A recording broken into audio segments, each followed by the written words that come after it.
Y en la continuidad de Simordaza, uno de los temas que abordamos al comienzo del programa era la expectativa que se había creado en toda la provincia de cómo resultaba el tema de la votación, sobre todo de UPCN, que es la que marca el camino de cómo van a ser los aumentos salariales en la provincia de Santa Fe.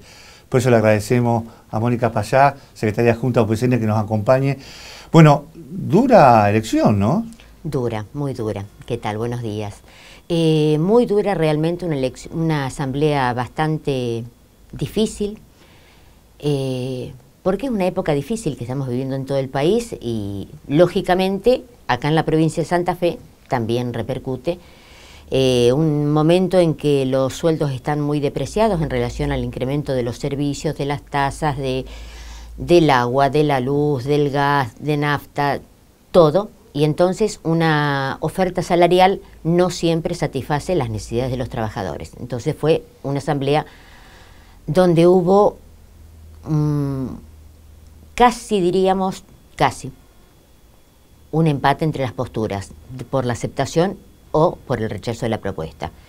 Por un escaso margen ganó la propuesta de aceptar la propuesta salarial ofrecida por el Poder Ejecutivo, con el convencimiento de que si por cualquier motivo surgiera que a otro sector dentro del ámbito dependiente del Poder Ejecutivo Provincial se le implementara en algo, lo que fuera, obviamente lo mismo va a tener el afiliado nuestro. Esto pasa como referencia a lo que pasó el año pasado, donde por ahí los docentes también quedaron enganchados, digamos, lo que en el mismo, que todos los empleados públicos corren lo mismo. Esto un poco sí, es la teoría. Exactamente. Generalmente, desde hace ya muchos años, el tema de la fijación de las políticas salariales o el porcentaje de incremento, aunque se reparte en forma distinta, es lo mismo con relación a la masa salarial que tiene cada sector. Generalmente siempre se mantiene lo mismo. Exactamente. Ahora, los guarismos reales que se van a tener en cuenta, porque está ese famoso 1,1% que quedó del año pasado. ¿Esto es parte del aumento? ¿Es separado? ¿Cómo es? Para que la gente lo entienda. A ver, esto, si tenemos que considerarlo, ese 1% está incluido en el primer 9. Y voy a explicar por qué. La situación, lo que nos ha desfavorecido, o lo que ha hecho que la gente se confunda posiblemente, o que generó más rispideces el 1,1, fue lo siguiente. Si en octubre hubiera pasado que el índice de precio del consumidor, de acá medido por el IPEC, del año pasado, hubiera dado el 26,1 en octubre, se hubiera detectado en noviembre. Al detectarse en noviembre, correspondía el pago a partir de ese mes, de noviembre. Y ya hubiera sido parte de nuestros haberes adentro del sueldo. El problema es que nosotros pasamos el incremento salarial del 25% que teníamos, se sobrepasó recién en diciembre, pero diciembre se mide en enero.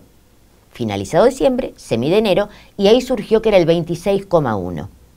Entonces, de acuerdo a lo que decía el acta paritaria, el 1,1% fue liquidado después, al mes siguiente. Y es parte de la política salarial de este año.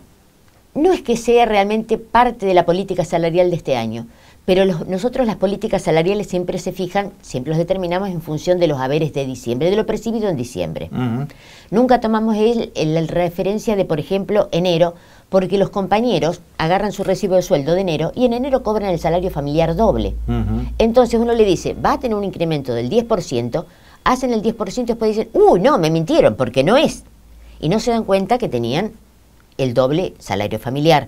Entonces, siempre lo hacemos sobre los sueldos de diciembre. La propuesta salarial que hizo el gobierno no es para aplaudirla, no es majestuosa, es aceptable. Aceptable dadas las circunstancias del país, dadas las circunstancias de la provincia. Entonces, y también teniendo en cuenta que otras provincias también están trabajando sobre los mismos guarismos. Exactamente. E inferiores, la mayor parte en inferiores. ¿Quién suma? ¿Quién tiene más? Formosa cerró con un 20%. Con ese 20% que llega a cerrarlo en diciembre, llega con un haber inicial de 12, no llega a los 13.000 pesos. ¿Sí? Con el 20% en diciembre próximo. Nosotros hoy, sin el incremento salarial, el salario de bolsillo mínimo que tenemos es de 13.000 y un poquito más, 13.000 y cherolas. Entonces, no podemos, cuando uno analiza y dice, pero mirá que en aquella provincia, tiene que tener también en cuenta los valores de los sueldos de esas provincias. Es una serie de cosas que hay que tenerlas en cuenta, y lo que sí nosotros hemos tratado es de garantizar a los compañeros de las categorías inferiores que por lo menos tengan un salario de bolsillo una vez hechos los descuentos de ley, o sea, jubilaciones, el IAPOS, el seguro mutual, una vez hecho eso, que tengan un salario garantizado de 15.500 pesos a bolsillo. ¿Y eso qué sería un incremento de cuánto? Y en el caso de las categorías inferiores o de asistentes escolares, significan que ellos desde el vamos tienen adelantada la política salarial de todo el año. Exactamente, para ellos sí va el 18, digamos. Claro, se va a liquidar una parte con el 9% sobre los componentes del sueldo y una parte como una suma fija, que esa se va a ir diluyendo porque cuando en agosto le paguen el 18 realmente, esa suma o va a desaparecer o va a quedar siendo algo muy chiquito. Interesante. Para definir, entonces ya, esto es lo que se va a aplicar a partir de ahora, porque al tener la votación UPCN, que tiene 3 miembros paritarios, va a imponer, digamos, su postura, aunque ATE haya votado negativamente. Sí, la representación sindical ante el Poder Ejecutivo es una sola, tiene 4 miembros, de los cuales lo integramos Jorge Molina, Hugo Rodríguez y yo por UPCN y Jorge Hoffman por ATE. Entonces, la postura de la representación sindical se define por la mayoría de votos. Somos 3 de UPCN y es 1 de ATE. Así que entonces, para la provincia, para los estatales, ya está fijada la pauta salarial para este año. Está fijada, con el compromiso que hemos asumido ante nuestros afiliados de estar atentos a que no haya un desfasaje donde se escape algo un poquitito más para algún otro sector, donde nosotros obviamente vamos a reclamar lo mismo. Y también la cláusula gatillo para... La cláusula gatillo, esa era innegociable y sigue existiendo. Gracias por haber venido. Gracias, muy amable, muy atento.